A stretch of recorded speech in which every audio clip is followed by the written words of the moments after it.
Mayo de 2007, Centro Comercial Santa Fe, en el corazón de Bogotá.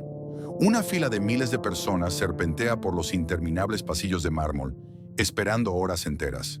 No aguardan a una estrella de rock, ni el lanzamiento de un producto tecnológico. Esperan la apertura de la primera tienda de Zara en Colombia. Es un golpe visual devastador, el preludio de una masacre para el comercio textil tradicional.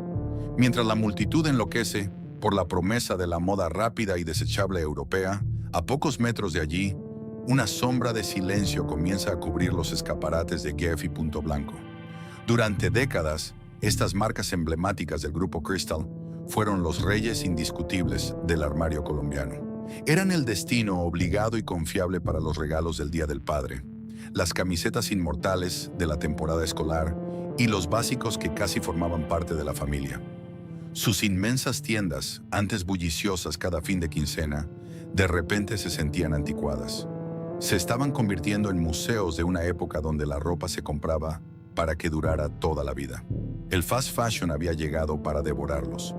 Cuando los gigantes internacionales aterrizan con colecciones nuevas cada semana y el consumidor joven te da la espalda, ¿cómo sobrevive un imperio textil nacional a una extinción masiva que aniquiló a tantos otros titanes de la industria en el país?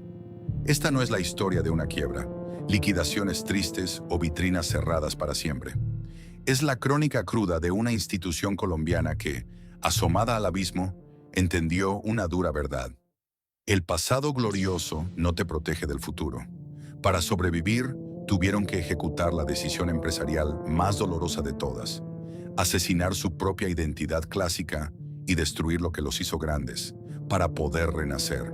Para entender cómo una marca llega a estar al borde del abismo, primero hay que comprender cómo se construyó su pedestal. Y en el caso de Guess y Punto Blanco, ese pedestal no estaba hecho de mármol frío, sino de algodón incansablemente hilado en las entrañas de las montañas antioqueñas. Viajemos a mediados del siglo XX. Medellín no era solo una ciudad enclavada en un valle, era el corazón palpitante y el motor ruidoso de la revolución industrial colombiana. Era la época dorada de las textileras, donde el sonido ensordecedor de los telares mecánicos marcaba el ritmo de la economía nacional y las sirenas de las fábricas dictaban los turnos de vida de barrios enteros. En este panorama de chimeneas humeantes y orgullo paisa, el sector textil no solo fabricaba telas, fabricaba la identidad de un país que empezaba a modernizarse y a mirar hacia el futuro. Es en este caldo de cultivo, específicamente en el año 1948, cuando nace Punto Blanco.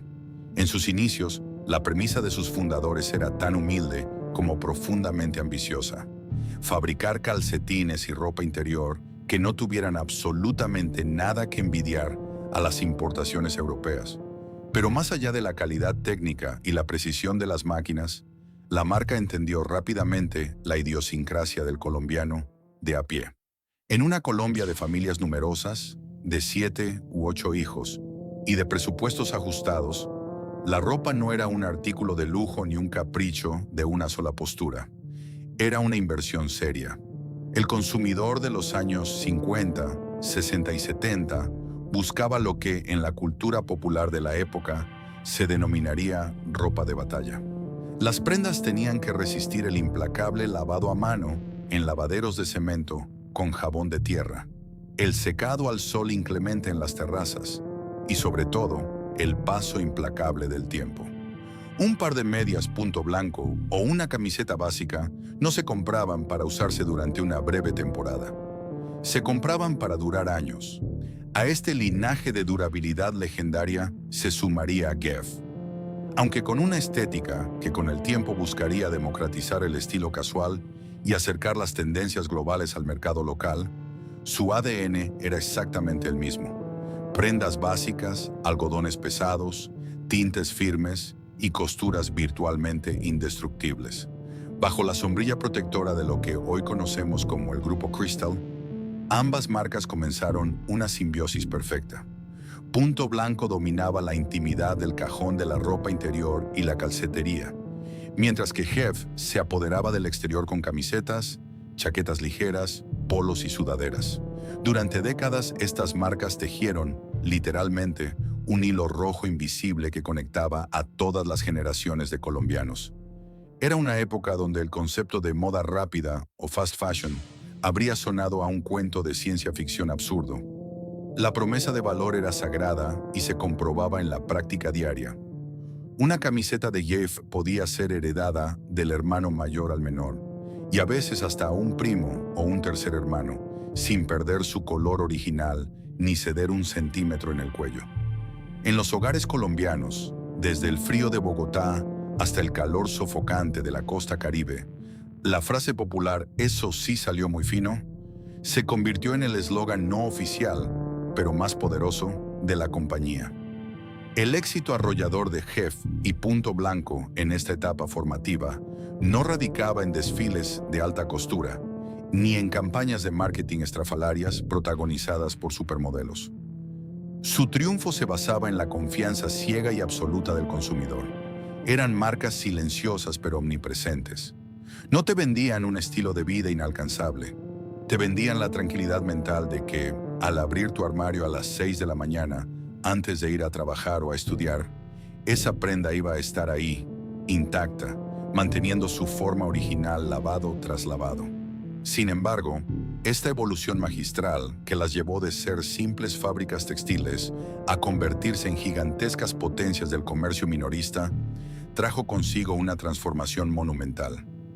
Las marcas dejaron de conformarse con ser productos que se vendían en misceláneas de barrio o en tiendas multimarca de terceros. Estaban listas para reclamar su propio territorio. Empezaron a dar el salto audaz de abrir tiendas propias, con sus propios letreros luminosos, dictando sus propias reglas de exhibición y atención al cliente.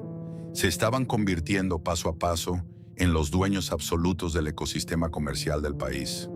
Pasaron de ser fabricantes tras bambalinas a ser los arquitectos de la experiencia de compra de millones de personas. Pero en esta consolidación del poder, en la construcción de este monopolio emocional y comercial basado en la durabilidad extrema, se estaba sembrando también la primera semilla de una peligrosa ilusión corporativa.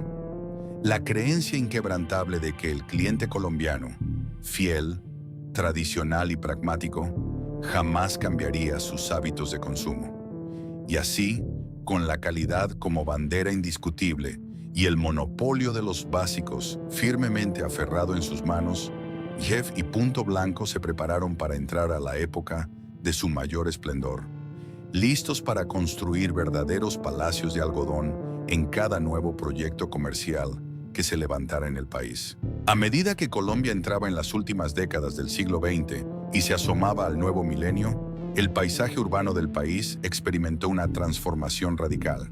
Las antiguas calles comerciales de los centros de las ciudades comenzaron a ceder su protagonismo a una nueva catedral del consumo moderno, el centro comercial. Y en esta nueva era de pasillos climatizados, plazas de comidas y vitrinas relucientes, Jeff y Punto Blanco no solo alquilaron locales, construyeron verdaderos tronos desde los cuales gobernarían el comercio minorista textil. Convertirse en los reyes del armario colombiano no fue un título autoproclamado, fue una condecoración otorgada por millones de familias. Para dimensionar el tamaño de este imperio en su etapa de mayor auge, hay que entender que estas marcas trascendieron la simple transacción comercial para incrustarse en los rituales anuales de la sociedad. Sus inmensas tiendas, estratégicamente ubicadas en los pasillos principales de los centros comerciales más prestigiosos, desde Unicentro en Bogotá hasta El Tesoro en Medellín, pasando por Buenavista en Barranquilla y Chipichape en Cali, se volvieron paradas obligatorias. Pensemos en el calendario emocional del colombiano promedio.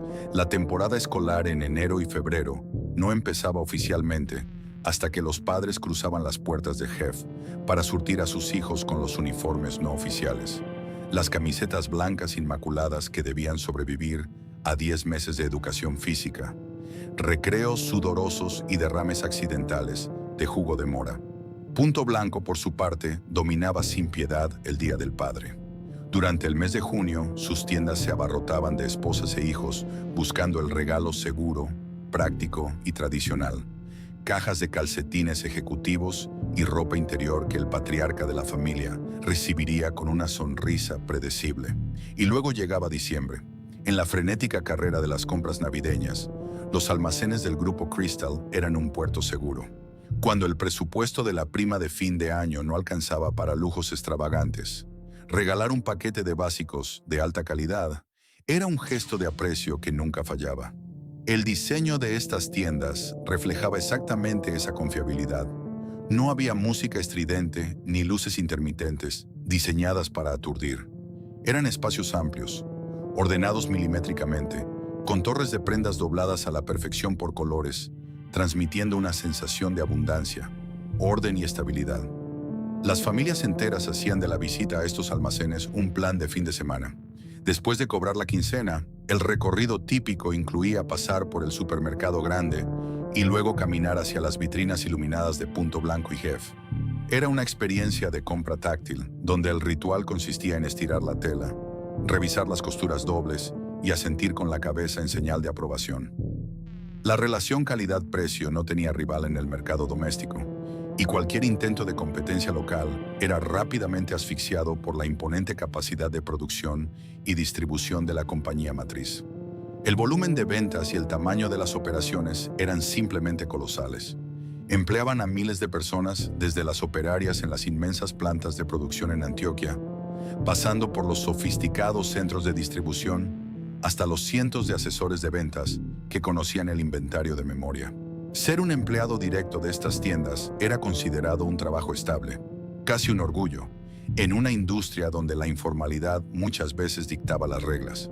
Jeff y Punto Blanco no solo vestían al país, eran motores económicos formidables que ayudaban a sostener el tejido social de sus regiones de origen.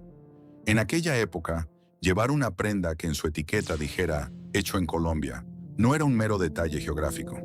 Era un certificado de garantía frente a un mundo que empezaba a globalizarse. Eran, a los ojos del mercado, intocables.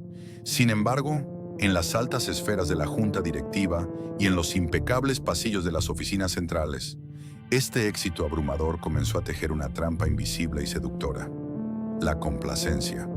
Cuando eres el líder indiscutible, cuando tus tiendas facturan millones cada fin de semana casi por inercia, y cuando crees que tu producto es intrínsecamente superior al resto, es increíblemente fácil volverse sordo a los susurros de cambio que trae el viento.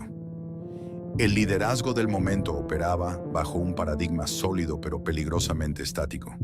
Asumieron, con la arrogancia que solo da el éxito prolongado, que el consumidor colombiano era inmutable. Creyeron que las familias seguirían valorando la durabilidad extrema por encima del diseño efímero para siempre. Daban por sentado que los jóvenes heredarían fielmente los hábitos de compra de sus padres, entrando a las mismas tiendas, buscando los mismos cortes clásicos. Esta miopía corporativa impidió ver que el mundo más allá de las fronteras colombianas estaba girando a una velocidad vertiginosa. Mientras las bodegas del Grupo Crystal se llenaban de algodones de primera calidad, diseñados para durar una década, en otras partes del planeta se estaba gestando un monstruo comercial que pronto llegaría a las costas de Sudamérica. Un modelo de negocio que no vendía durabilidad, sino deseo constante, que no ofrecía básicos para toda la vida, sino colecciones completas que cambiaban cada 2 semanas. El imperio estaba en su cúspide. Las cajas registradoras no dejaban de sonar y el orgullo textil colombiano estaba intacto. Pero detrás de las relucientes vitrinas de los años dorados, el reloj había comenzado a correr. La tormenta perfecta se estaba formando en el horizonte, y los reyes del armario colombiano estaban a punto de descubrir que, en el mundo del retail, la lealtad del cliente es un préstamo, no una propiedad perpetua. Para principios de la década de los 90, las fábricas del Grupo Crystal en Antioquia operaban con la precisión de un reloj suizo y la fuerza de una locomotora. Sus telares no descansaban, produciendo toneladas de algodón al mes para abastecer una demanda nacional que parecía infinita. Jeff y Punto Blanco vivían en lo que los economistas llamarían un mercado cautivo. Durante décadas, el Estado colombiano había mantenido un modelo económico altamente proteccionista. Los altos aranceles y las estrictas cuotas de importación funcionaban como un muro de contención inexpugnable, un escudo invisible que protegía a la industria nacional de la competencia extranjera. En ese ecosistema cerrado, ser el rey era, hasta cierto punto, una cuestión de capacidad de producción y distribución. Pero en 1990, el clima político y económico del país sufrió un giro tectónico. Bajo el lema de "Bienvenidos al futuro", el gobierno nacional implementó la llamada apertura económica. La promesa era modernizar el país, obligar a las empresas locales a ser competitivas a nivel mundial y ofrecer a los consumidores una mayor variedad de productos.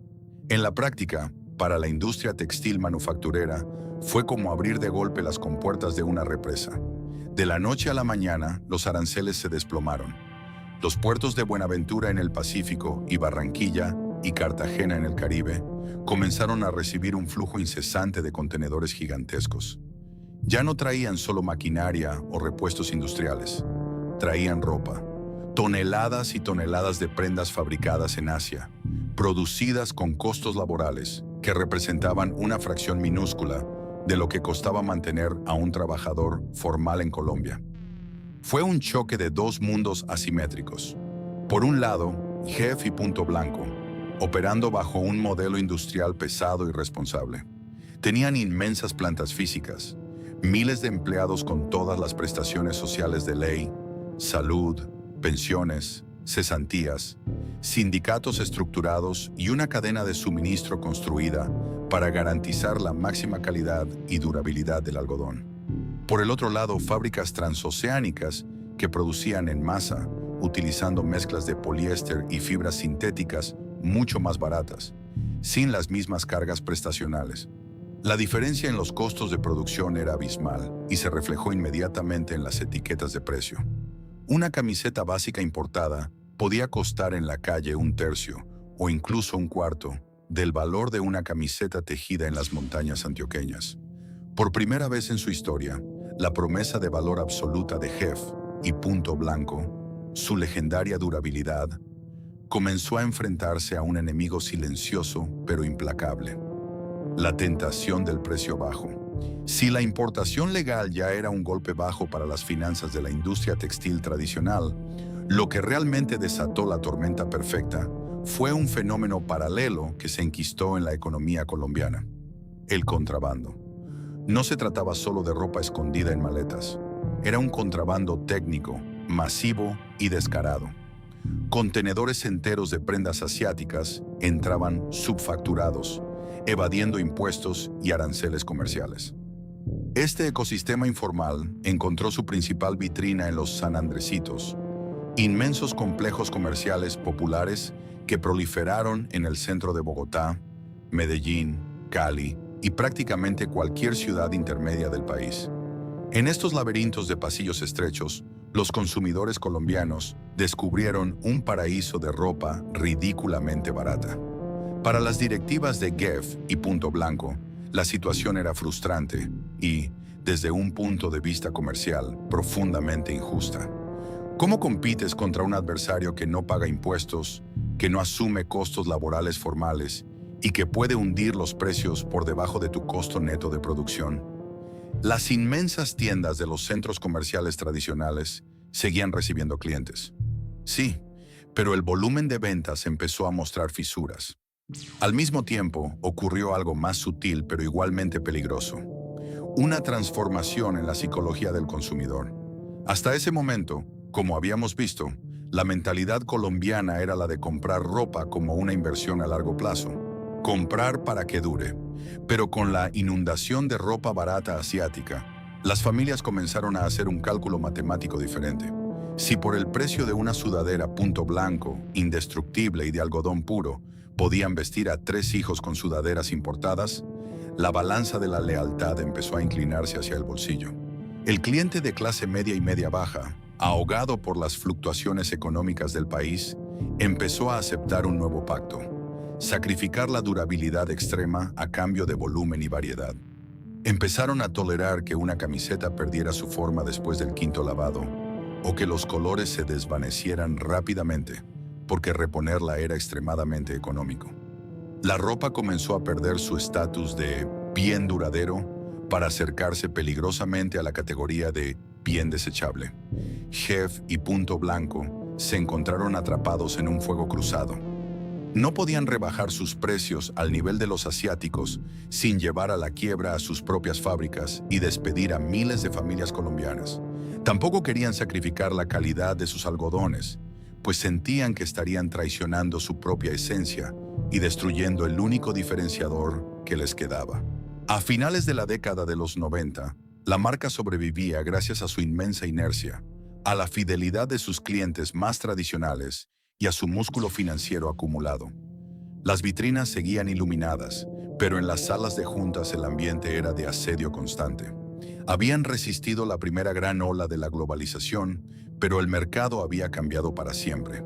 Lo que el grupo Cristal aún no sabía, mientras luchaba desesperadamente en esta guerra de precios, era que el verdadero apocalipsis comercial no llegaría en contenedores de contrabando, sino vestido de luces de neón, vitrinas vanguardistas y un modelo de negocio europeo diseñado para volver obsoleta la ropa en cuestión de semanas. Si la apertura económica de los años 90 y el contrabando fueron una guerra de trincheras basada en el precio, lo que ocurrió a partir de la segunda mitad de la década del 2000 fue un bombardeo psicológico.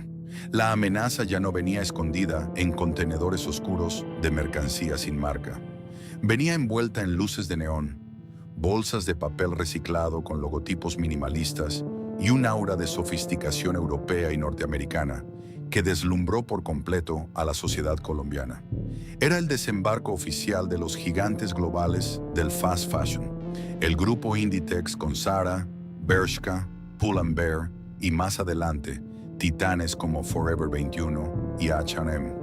Cuando estos colosos abrieron sus majestuosas puertas en centros comerciales como el Santa Fe o el Andino en Bogotá y el Tesoro en Medellín, no solo trajeron ropa nueva, trajeron un modelo de negocio que alteró drásticamente la relación psicológica de los colombianos con la moda. Hasta ese momento, el reloj de las tiendas tradicionales, como Jeff y Punto Blanco, marcaba un tiempo pausado. Las colecciones se dividían de manera predecible. La temporada escolar a principio de año, las vacaciones de mitad de año y la colección de Navidad. Era un ciclo seguro, lógico y sobre todo, lento. El fast fashion destruyó ese reloj y lo reemplazó por un cronómetro frenético. Las nuevas marcas internacionales no ofrecían 3 colecciones al año. Ofrecían ropa nueva cada semana. Implementaron la cultura de la microtendencia y el principio de escasez. El mensaje subliminal para el joven colombiano que caminaba por los pasillos del centro comercial era claro e implacable. Si ves esta chaqueta hoy y no la compras, el próximo viernes ya no estará y serás el único de tus amigos que se quedó atrás. La experiencia de compra se transformó en un acto de consumo impulsivo y sensorial. Entrar a un Bershka o a un Forever 21 en 2012 no era como entrar a comprar ropa. Era como entrar a una discoteca. La música electrónica a todo volumen, los vendedores vestidos como modelos de revistas urbanas, las luces tenues que resaltaban maniquíes con combinaciones arriesgadas. Frente a este asalto a los sentidos, las tiendas amplias, ultra iluminadas y perfectamente ordenadas por colores primarios de Jeff y Punto Blanco, comenzaron a sentirse estériles, predecibles, aburridas. Lo más devastador de este nuevo paradigma para el grupo Cristal fue que la mayor virtud histórica de sus marcas se convirtió, de repente, en su peor enemigo. El joven millennial colombiano, bombardeado por las redes sociales, MTV y el inicio de la cultura de los influencers, ya no quería una camiseta que durara 5 años. De hecho, que una prenda durara tanto tiempo se sentía como una condena. Querían ropa desechable. Querían usar una blusa 3 veces para salir de fiesta, tomarse la foto para Instagram y luego olvidarla en el fondo del armario para comprar la siguiente tendencia. La calidad extrema de Punto Blanco y Jeff, tejida con los mejores algodones de Antioquia, no significaba absolutamente nada para un adolescente que solo buscaba la gratificación instantánea de parecerse a su estrella pop favorita por un precio accesible. El mercado había dejado de valorar la resistencia del hilo. Ahora solo le importaba la velocidad del diseño. A medida que esta nueva cultura del consumo voraz se apoderaba de las calles y los centros comerciales de Colombia, Guess y Punto Blanco comenzaron a sufrir el castigo más letal que puede recibir una marca de retail: el envejecimiento de su audiencia. En el ecosistema de los pasillos comerciales se empezó a notar un patrón doloroso. Las familias llegaban al centro comercial un sábado por la tarde. Los padres, leales a sus costumbres de décadas, se dirigían instintivamente hacia las vitrinas de Punto Blanco para reponer sus calcetines, o a Jeff para comprar un polo básico para el fin de semana. Pero los hijos adolescentes se quedaban afuera. Sentían una vergüenza genuina de entrar allí. Para la nueva generación, entrar a Jeff era admitir la derrota social. Era aceptar vestirse con lo que ellos denominaban, despectivamente, ropa de papás o ropa de tías. La marca había perdido por completo su capital cultural entre la juventud. Ya no eran el lugar donde los jóvenes descubrían su identidad, sino el lugar al que iban obligados por sus madres antes de empezar el año escolar. Este estigma es un cáncer silencioso en el mundo del retail. Cuando una marca pierde a la generación de relevo, su base de clientes comienza a encogerse literalmente por causas naturales. Jeff y Punto Blanco estaban vendiendo muy bien a un público que envejecía cada día más, mientras que el futuro del mercado, los jóvenes con poder adquisitivo emergente, gastaban frenéticamente sus mesadas y sus primeros salarios en las cajas registradoras de Zara. Hubo intentos internos por reaccionar, por supuesto. Los equipos de diseño de Jeff intentaron incorporar estampados más modernos y siluetas más ajustadas. Sin embargo, estas primeras aproximaciones al público juvenil se sintieron torpes y forzadas. Era como ver a un tío mayor intentando hablar con la jerga de los adolescentes para caerles bien. El consumidor olía la inautenticidad a kilómetros de distancia. La marca estaba sufriendo una crisis de identidad severa. Si se volvían demasiado modernos y locos con el diseño, corrían el riesgo de espantar a su cliente tradicional que solo buscaba un suéter gris básico. Pero si se mantenían aferrados a lo básico, los jóvenes seguirían pasando de largo frente a sus vitrinas sin siquiera girar la cabeza. La desconexión era absoluta. Guess y Punto Blanco habían pasado de ser los reyes del armario colombiano a convertirse en los guardianes de la monotonía. Y mientras los equipos de mercadeo observaban con frustración cómo el tráfico peatonal de las nuevas generaciones fluía directamente hacia los competidores europeos, en las oficinas corporativas y en las inmensas fábricas de Medellín se estaba gestando un problema aún más grave, porque la pérdida de relevancia cultural o de posicionamiento de marca es solo la fachada del problema. Lo que el consumidor joven no veía mientras hacía fila para pagar su ropa de fast fashion era el inmenso, pesado y costoso andamiaje financiero que sostenía a las marcas tradicionales. Una estructura colosal que, ante la fuga constante de clientes, estaba empezando a asfixiar los márgenes de ganancia y amenazaba con arrastrar a toda la compañía hacia el abismo de las pérdidas insostenibles. Mientras los gerentes de mercadeo observaban con impotencia cómo los jóvenes pasaban de largo frente a sus vitrinas, una crisis mucho más profunda, oscura y existencial se estaba gestando lejos de las luces de los centros comerciales.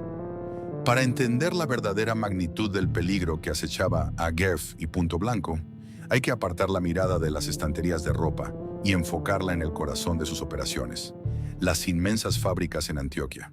El modelo de negocio del Grupo Cristal no era el de un simple comercializador que compraba ropa hecha y le ponía una etiqueta. Eran, en su esencia más pura, industriales pesados. Su imperio estaba sostenido por una infraestructura monumental. Plantas de hilandería, tintorería, confección y centros de distribución que abarcaban miles de metros cuadrados y albergaban a ejércitos de trabajadores. Durante el siglo XX, ser dueños de toda la cadena de producción fue su mayor fortaleza, el secreto detrás de su calidad inigualable. Pero en el nuevo milenio, esa misma infraestructura se había convertido en un ancla de plomo. El panorama de la industria textil colombiana a principios de la década de 2010 era desolador. El ecosistema manufacturero de Antioquia, que alguna vez fue el mayor orgullo económico del país, se estaba desmoronando bajo el peso de la globalización. Símbolos intocables de la región, titanes históricos como Coltejer y Fabricato, atravesaban agonías financieras públicas y dolorosas. Los telares mecánicos que durante décadas marcaron el pulso de Medellín se estaban apagando uno a uno. Las noticias diarias hablaban de reestructuraciones empresariales, deudas impagables con los bancos y despidos masivos. El fantasma de la quiebra industrial rondaba los valles antioqueños, y el Grupo Cristal respiraba ese mismo aire enrarecido. Mantener operativas las fábricas de Jef y Punto Blanco requería un flujo de caja colosal. Los costos fijos eran astronómicos. El mantenimiento de maquinaria pesada, el consumo de energía a escala industrial y, lo más importante, una nómina masiva con todas las garantías prestacionales, pensiones y beneficios sindicales ganados tras décadas de historia. En contraste, sus competidores internacionales operaban bajo un modelo de manufactura externalizada y flexible en Asia, sin fábricas propias, sin pasivos pensionales y con costos laborales minúsculos. La matemática era cruel e irrefutable. Para sostener su inmenso aparato industrial, Jef y Punto Blanco necesitaban vender volúmenes gigantescos de ropa todos los días, sin falta. No había margen para meses malos. Pero justo cuando sus fábricas necesitaban producir y despachar más que nunca para cubrir los crecientes costos fijos, las ventas en las tiendas comenzaban a estancarse. La maquinaria interna de la compañía estaba diseñada para un país que ya no existía, y la fricción entre los costos del pasado y los ingresos del presente estaba empezando a generar chispas peligrosas. Si la carga industrial en las montañas de Antioquia era pesada, la carga inmobiliaria en las principales ciudades del país amenazaba con asfixiar las finanzas de la empresa. Durante sus décadas de gloria, Jef y Punto Blanco habían construido su imperio minorista bajo una filosofía de grandeza espacial.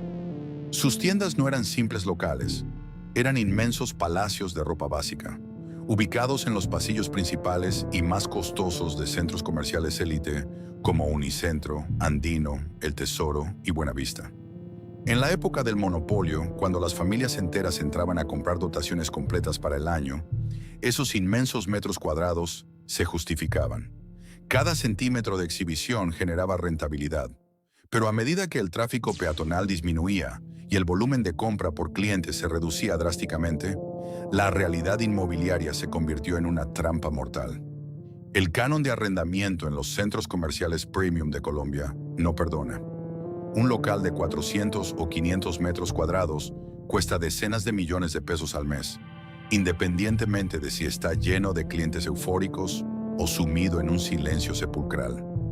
A esto se sumaban los costos de administración, los recibos de servicios públicos comerciales y las grandes plantillas de asesores de ventas que ahora pasaban horas ordenando y reordenando estanterías de prendas que rotaban a una velocidad exasperantemente lenta. En las reuniones de la junta directiva, las hojas de cálculo empezaron a teñirse de rojo. El indicador más implacable del comercio minorista, las ventas por metro cuadrado, mostraba una curva descendente que paralizaba la sangre. Los locales gigantescos, que antes eran símbolos del poderío de la marca, se estaban convirtiendo rápidamente en elefantes blancos que devoraban los márgenes de ganancia operativos. La tensión en las oficinas ejecutivas llegó a su punto de ebullición. El Grupo Cristal se enfrentaba a la decisión más aterradora de su historia empresarial. Por un lado, el peso del ego, el orgullo paisa y la tradición les gritaban que debían resistir, mantener sus inmensas tiendas abiertas y sus fábricas operando a tope, confiando en que se trataba de una mala racha pasajera. Ceder espacios en los centros comerciales se sentía como una humillación pública, una admisión de derrota frente a las marcas extranjeras. Pero por el otro lado, la frialdad de los números advertía que el colapso era inminente si no se actuaba de inmediato. Abrazar la tradición y el modelo histórico significaba, casi con certeza, acompañar a Coltejer y Fabricato en el abismo de las leyes de insolvencia y quiebra. Jef y Punto Blanco estaban acorralados entre su pasado glorioso y su viabilidad futura. Para salvar la compañía y proteger los empleos fundamentales que aún sostenían la economía de miles de familias, no bastaba con cambiar los diseños de unas cuantas camisetas. Se requería una intervención quirúrgica mayor, brutal y dolorosa. Se acercaba el momento en el que los reyes del armario tendrían que tomar el mazo de demolición y golpear los cimientos de su propio castillo. En la historia corporativa, existe un momento de verdad absoluta. Ese instante en el que los directivos deben mirarse a los ojos y admitir que la fórmula mágica que los hizo millonarios ha dejado de funcionar. Para el grupo Crystal, ese momento de lucidez llegó envuelto en el dolor agudo de los balances financieros. Entendieron, con la frialdad que exige la supervivencia, que no podían seguir sosteniendo un modelo de negocio diseñado para un mundo que ya no existía. Si querían que Jeff y Punto Blanco vivieran para ver la próxima década, tenían que someter a las marcas a una cirugía a corazón abierto. Y en toda cirugía profunda, lo primero que hay que hacer es cortar el tejido que ya no es viable. La primera fase de esta transformación fue puramente física y brutalmente pragmática. Implicó tomar la decisión más antinatural para una empresa de retail acostumbrada a la expansión infinita: encogerse. Comenzaron a evaluar sus inmensos locales, aquellos majestuosos palacios del básico que durante años habían sido el orgullo de la compañía, bajo una nueva y despiadada lupa de rentabilidad por metro cuadrado. Y así, en un movimiento que sorprendió al mercado y dejó perplejos a los analistas tradicionales, las marcas empezaron a ejecutar cierres estratégicos. Locales históricos que habían operado durante décadas, que formaban parte de la memoria visual de generaciones de colombianos, apagaron sus letreros luminosos. Ver a los operarios desmontar las pesadas letras de Jeff o Punto Blanco de las fachadas en reconocidos centros comerciales no era solo un acto de reestructuración comercial. Para muchos, era el símbolo melancólico de una era que se apagaba. Se sentía como si un viejo amigo se estuviera despidiendo del barrio. Pero este repliegue no era una retirada definitiva, era una contracción táctica. Al liberarse del peso asfixiante de los arrendamientos gigantescos que no producían, la compañía liberó el capital necesario para la segunda parte de su plan maestro: la reconfiguración total del espacio físico. Los directivos sabían que las tiendas sobrevivientes no podían seguir pareciendo bodegas iluminadas. El antiguo concepto, luces blancas casi quirúrgicas, pasillos atiborrados de torres interminables de ropa doblada y una atmósfera de practicidad absoluta, fue sentenciado a muerte. Cuando los nuevos formatos de tienda comenzaron a abrirse paso, el impacto visual fue absoluto. Las paredes se limpiaron, adoptando estéticas minimalistas con maderas claras, metales industriales y colores neutros. La iluminación cambió radicalmente. Ya no era una luz general que lo invadía todo, sino luces direccionales y dramáticas que resaltaban prendas específicas, creando atmósferas de boutique. El inventario exhibido se redujo dramáticamente para darle oxígeno al espacio. Ya no te vendían la necesidad de comprar 3 paquetes de camisetas para todo el año. Ahora intentaban venderte una experiencia visual. Las vitrinas oscurecieron sus fondos y se volvieron más atrevidas, más misteriosas. Jeff y Punto Blanco estaban aprendiendo a susurrar deseo en lugar de gritar durabilidad. Sin embargo, modernizar los estantes y cambiar las bombillas de las tiendas no iba a solucionar el problema de fondo. El empaque ahora era moderno, pero si el producto seguía siendo la misma sudadera gris de 1995, el joven consumidor de la era de Instagram seguiría pasando de largo con indiferencia. Había que intervenir el ADN del producto. Había que inyectarle adrenalina al básico. Jeff, en particular, asumió el rol de punta de lanza en esta revolución cultural. Entendieron que para volver a ser relevantes en la conversación de los jóvenes, no bastaba con contratar a un diseñador de moda. Tenían que aliarse con la cultura pop. Así nacieron las estrategias de colaboración, los famosos collabs, que sacudirían la monotonía de la marca. Dejaron de ser una isla corporativa aislada y abrieron sus puertas a diseñadores locales, ilustradores, artistas urbanos y figuras de inmenso peso en la cultura colombiana.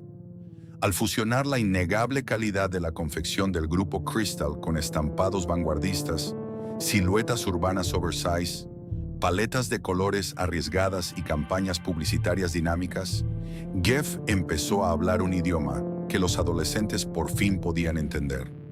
Ya no eran la marca de los papás, De repente, llevar una camiseta de Guess de edición especial, producto de una colaboración exclusiva, se convirtió en un símbolo de orgullo urbano, un puente entre el talento local y el streetwear global. Pero este giro radical escondía una tensión comercial aterradora.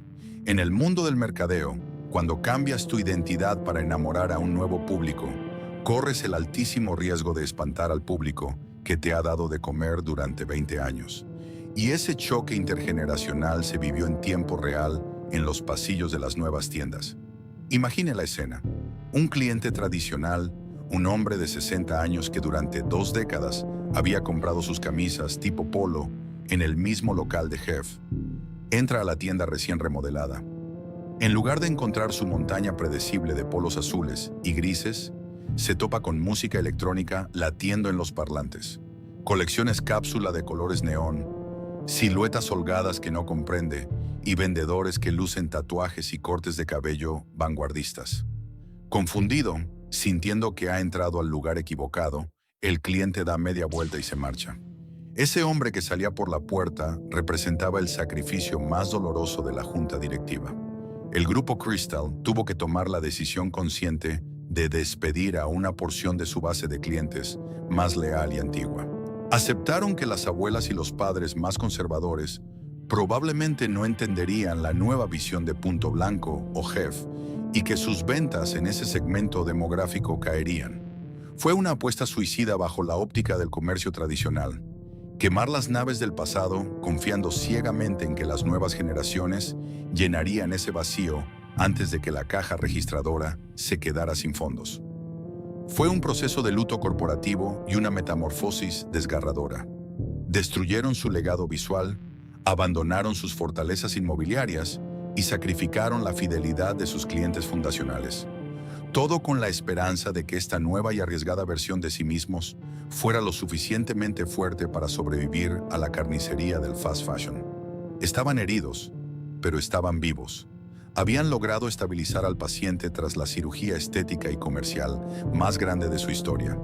Lo que nadie en aquellas salas de juntas en Medellín podía prever era que justo cuando empezaban a recuperar el aliento y a ver los primeros frutos de su reinvención, el destino les tenía preparada una emboscada global que amenazaría con silenciar no solo a sus tiendas, sino al planeta entero. Para principios del año 2020, el grupo Crystal sentía que, de alguna manera, había logrado cruzar la parte más tormentosa del océano.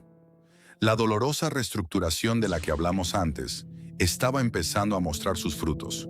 Las tiendas remodeladas de Guess y Punto Blanco exhibían su nueva identidad visual. Las colaboraciones artísticas estaban atrayendo de nuevo las miradas de los jóvenes, y la pesada maquinaria industrial en Antioquia se había ajustado a una nueva realidad de producción más ágil. Habían sobrevivido al asalto del fast fashion internacional y a la crisis de identidad. Parecía que lo peor ya había pasado, y entonces el mundo entero se detuvo. El 24 de marzo de 2020 es una fecha que quedó grabada con fuego en la memoria económica de Colombia. Aquel martes, a la medianoche, comenzó a regir el simulacro vital y posteriormente la cuarentena nacional obligatoria, decretada por el gobierno nacional para frenar el avance de la pandemia. De un segundo a otro, la vida tal y como la conocíamos se paralizó. El impacto visual y psicológico para el sector del retail fue absoluto y devastador.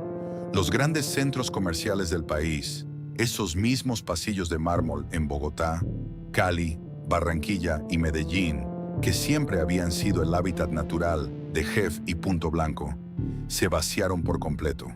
No quedó nada, ni un solo cliente, ni un solo comprador casual de fin de semana. Solo un silencio abrumador, roto ocasionalmente por los pasos resonantes de algún guardia de seguridad solitario. Para una marca de moda, no hay imagen más desoladora que una vitrina recién montada, iluminada con la colección de la nueva temporada, a la que nadie puede mirar. Los maniquíes quedaron atrapados detrás de los cristales, vistiendo prendas que hablaban de salir, de disfrutar la vida al aire libre, mientras el país entero se encerraba en sus casas, lleno de miedo y de incertidumbre. En cuestión de días, las luces direccionales de las que la marca se sentía tan orgullosa en su nuevo formato de tienda tuvieron que apagarse. Las vitrinas se volvieron oscuras, las pesadas rejas de metal bajaron hasta el suelo y el candado se cerró con un eco seco que retumbó en las juntas directivas. Pero si el silencio en los centros comerciales era triste, el silencio en las entrañas industriales de Antioquia era aterrorizante. En Medellín y sus municipios aledaños, el sonido constante de las hilanderías y las máquinas de coser era el latido del corazón del Grupo Cristal. Cuando los telares tuvieron que detenerse para cumplir con las normas de aislamiento, miles de operarios, técnicos y bodegueros fueron enviados a sus casas. Ese silencio industrial no era solo una pausa comercial, era una amenaza existencial gigantesca. Cada día que esas inmensas fábricas permanecían apagadas, representaba una hemorragia de dinero brutal. ¿Cómo le pagas la nómina a miles de trabajadores? ¿Cómo mantienes el pago de servicios industriales básicos? ¿Y cómo sostienes la gigantesca infraestructura de una compañía textil cuando tu principal fuente de ingresos, las ventas en tiendas físicas, acaba de caer literalmente a cero? Habían sobrevivido a las importaciones asiáticas, al contrabando y a Zara, pero ninguno de esos rivales les había apagado por completo el flujo de caja en un lapso de 24 horas. Esta era la prueba de fuego definitiva. El último día del comercio minorista tradicional había llegado, y no vino en forma de quiebra progresiva, sino como un apagón global. Encerrados en sus casas, conectados a través de videollamadas interminables, llenas de tensión, los directivos de Guess y Punto Blanco tuvieron que enfrentar su mayor punto ciego. Durante décadas, su inmensa fortaleza había sido su omnipresencia física. Eran los reyes del centro comercial. Sin embargo, en el fondo, siempre habían tratado al comercio electrónico, e-commerce, como un proyecto secundario. Un anexo moderno que estaba bien tener, pero que representaba una fracción minúscula de las ventas reales. La página web era funcional, sí, pero toda la logística pesada de la compañía, los inmensos camiones de reparto y los centros de distribución, estaban diseñados y optimizados para abastecer tiendas enormes con cajas completas de mercancía, no para enviar un par de medias y una camiseta a un apartamento en el norte de Bogotá o a una casa en un barrio de Cali. Con las vitrinas físicas totalmente oscurecidas e inaccesibles, ese canal digital que hasta hace un mes era secundario, se convirtió de la noche a la mañana en el único respirador artificial que mantenía viva a la empresa. La transformación logística que tuvo que ejecutar el Grupo Cristal en esos meses de cuarentena estricta fue frenética y titánica. Se enfrentaron al caos de los despachos individuales. El sistema colapsó en las primeras semanas. No daban abasto. La promesa de entrega se alargó de días a semanas, mientras los clientes, encerrados en pijama y necesitando ropa cómoda, curiosamente, volviendo a buscar aquellos básicos de algodón de toda la vida, inundaban la página web con pedidos. Fue en este momento de desesperación donde ocurrió un fenómeno fascinante en la supervivencia del retail. Al no poder vender en las tiendas, utilizaron esos inmensos locales cerrados como lo que en la industria se conoce como dark stores, tiendas oscuras. Los asesores de ventas que antes estaban impecablemente vestidos, atendiendo al público en los pasillos de El Tesoro o Andino, se transformaron en pickers, recolectores, a puerta cerrada. Caminaban por sus propias tiendas en silencio, con tapabocas y listas de pedidos en la mano, tomando prendas de los estantes vacíos, empacándolas en bolsas de envío y entregándoselas por la puerta trasera a un ejército de motociclistas de empresas de mensajería. Esas tiendas, que antes eran palacios de exhibición visual, se convirtieron de un día para otro en pequeñas bodegas logísticas de supervivencia. La tensión era insoportable. Cada paquete despachado era una pequeña victoria contra la bancarrota. La compañía tuvo que aprender a operar a ciegas, confiando en algoritmos de venta online, pautando frenéticamente en redes sociales y rezando para que la infraestructura de Internet del país no colapsara junto con la economía. El cierre de 2020 dejó cicatrices profundas en el balance general y muchas tiendas físicas, aquellas que ya venían con problemas de rentabilidad desde la crisis del fast fashion, nunca volvieron a levantar sus persianas metálicas. El grupo Crystal sangró profundamente durante la pandemia. Sin embargo, en medio de la oscuridad de esas vitrinas cerradas, se había forjado un músculo que antes no tenían. Habían sido forzados a saltar 5 años hacia el futuro en materia de digitalización en tan solo 5 meses. La marca tradicional y física había muerto temporalmente por el virus, pero en el fondo de esas bodegas silenciosas se estaba gestando la estructura omnicanal que definiría si volverían a reinar o si se quedarían como un simple recuerdo del pasado colombiano. Cuando las pesadas persianas metálicas de los centros comerciales en Colombia volvieron a levantarse paulatinamente a finales de 2020 y durante el transcurso de 2021, el paisaje del retail físico parecía un campo de batalla tras un largo asedio. Decenas de locales comerciales vecinos jamás volvieron a abrir. Los letreros de "se arrienda" tapizaban pasillos enteros en titanes inmobiliarios como Unicentro, Santa Fe y Chipichape. Sin embargo, detrás de las vitrinas de Jeff y Punto Blanco, las luces volvieron a encenderse. Habían sobrevivido al colapso absoluto, pero en las oficinas del grupo Crystal en Antioquia sabían perfectamente que, en esta nueva realidad comercial, simplemente sobrevivir no era suficiente. Había que salir a conquistar. El consumidor que regresó a pisar las baldosas de los centros comerciales ya no era la misma persona que se había marchado antes de la cuarentena. Había perdido el miedo fundacional a comprar ropa por internet. Había experimentado la inmensa comodidad de recibir un paquete en la puerta de su casa, ya fuera en Medellín, Bogotá o Cali, sin tener que lidiar con el tráfico pesado o las filas interminables de un sábado por la tarde. Ante este nuevo panorama, surgió la pregunta existencial para la junta directiva. Si el cliente ya sabe, y en muchos casos, prefiere comprar en línea, ¿para qué sirven realmente los miles de metros cuadrados de tiendas físicas que con tanto dolor habían logrado salvar? La respuesta a esta encrucijada fue la ejecución magistral de un concepto que antes de la pandemia sonaba a jerga técnica inalcanzable y que ahora se convirtió en el único evangelio válido para la compañía: la omnicanalidad absoluta. Las tiendas de Jeff y Punto Blanco dejaron de concebirse como simples bodegas con vitrinas para mutar hacia centros de experiencia y nodos logísticos interconectados. Fue en este momento donde el doloroso rediseño físico que habían ejecutado en años anteriores, aquella decisión de destruir los formatos gigantes y aburridos, cobró un sentido monumental. Los espacios minimalistas, las luces dramáticas y la menor cantidad de inventario exhibido encajaban de manera perfecta con el nuevo rol del local: el showroom. El cliente de la pospandemia entra a un local de Jeff, toca la textura de una camiseta perteneciente a la última colaboración exclusiva con un artista urbano colombiano, se prueba la prenda para confirmar el ajuste perfecto, pero tal vez no sale con la bolsa en la mano. Simplemente escanea un código desde su teléfono, paga en línea y pide que se la envíen a su apartamento en el color exacto que desea. A la inversa, las tiendas físicas se consolidaron como ágiles estaciones de click and collect, compra en línea, recoge en tienda, generando un tráfico cruzado altamente rentable.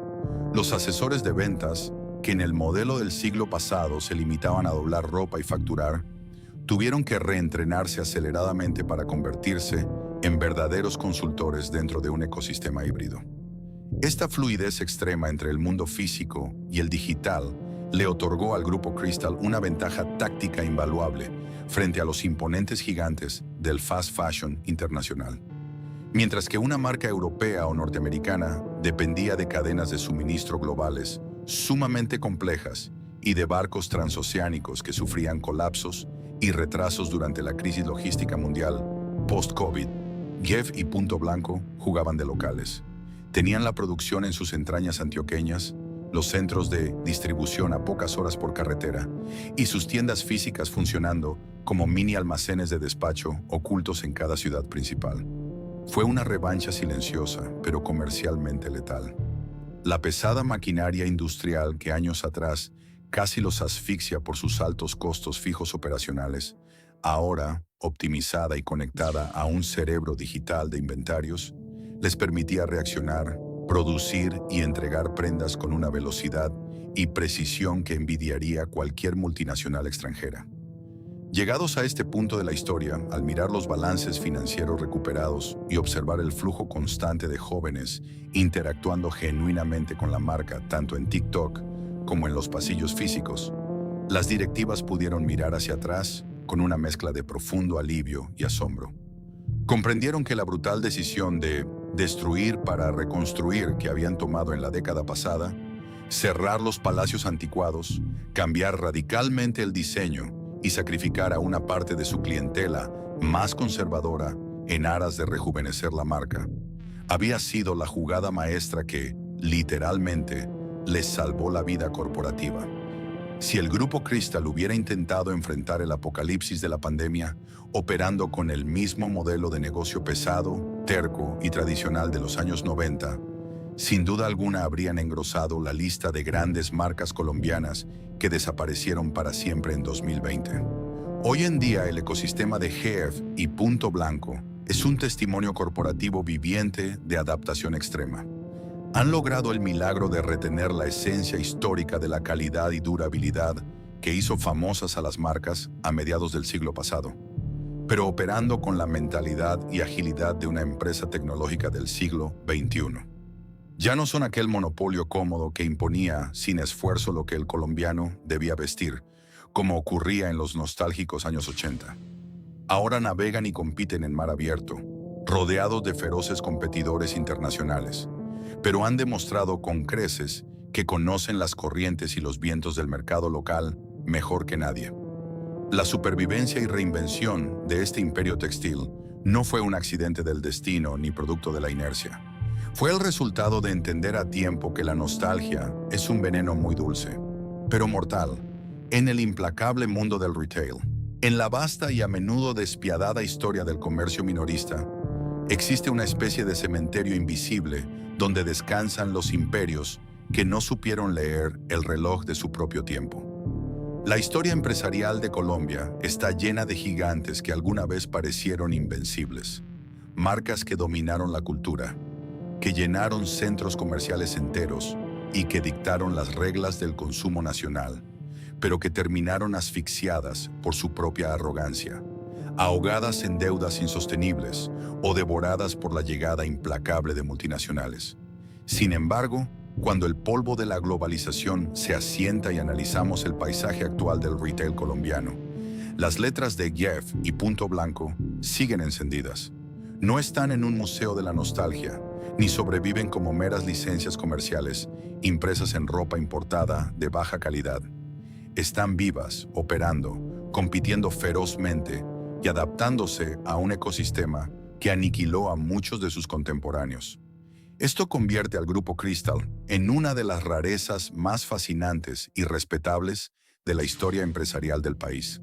La gran lección que deja la supervivencia de este imperio textil no se encuentra en un manual de diseño de modas, sino en la psicología del liderazgo corporativo.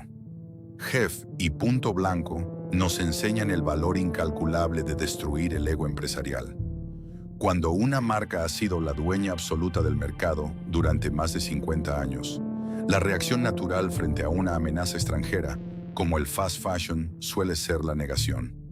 El orgullo, particularmente ese orgullo industrial, paisa tan arraigado en la tradición de las grandes fábricas, fácilmente pudo haberles dictado una resistencia terca. Nosotros hacemos la mejor ropa, el cliente colombiano terminará dándose cuenta y volverá. Ese es exactamente el pensamiento mágico que ha llevado a la tumba a decenas de corporaciones. Pero las directivas de GF y Punto Blanco eligieron el pragmatismo por encima de la vanidad.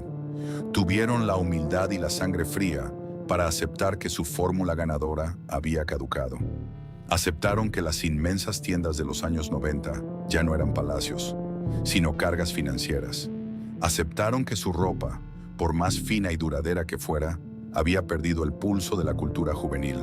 Y lo más doloroso, aceptaron que para salvar la vida de la empresa y los miles de empleos en sus fábricas de Antioquia, tenían que asesinar su propia identidad clásica.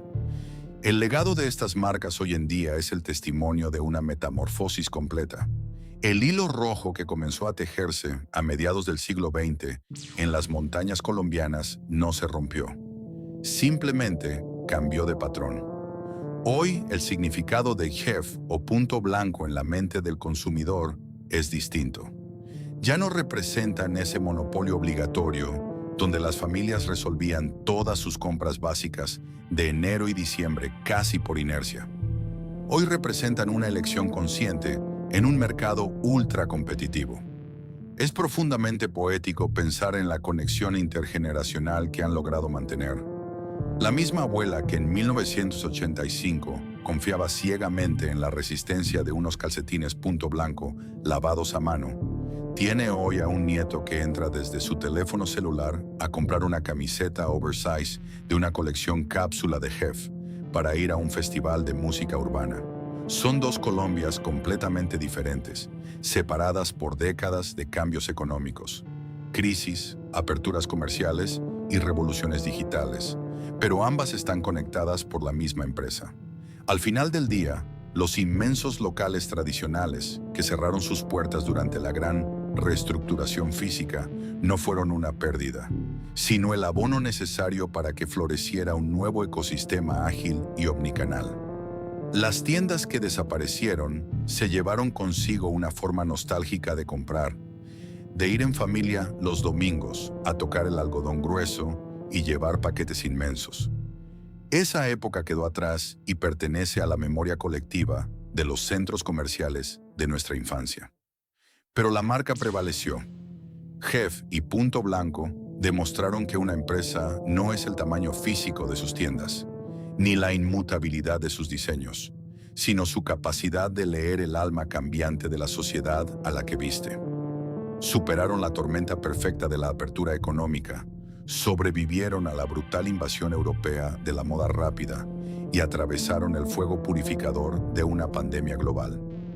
No salieron ilesos, pero salieron más fuertes, demostrando que en el implacable mundo del comercio, el mayor acto de lealtad hacia tu propia historia es tener el valor de reinventar tu futuro. La historia de JEF y Punto Blanco nos deja una reflexión profunda que va mucho más allá de las estrategias de ventas, los metros cuadrados o las tendencias pasajeras de la moda. Nos enseña una lección brutal y necesaria sobre la supervivencia empresarial.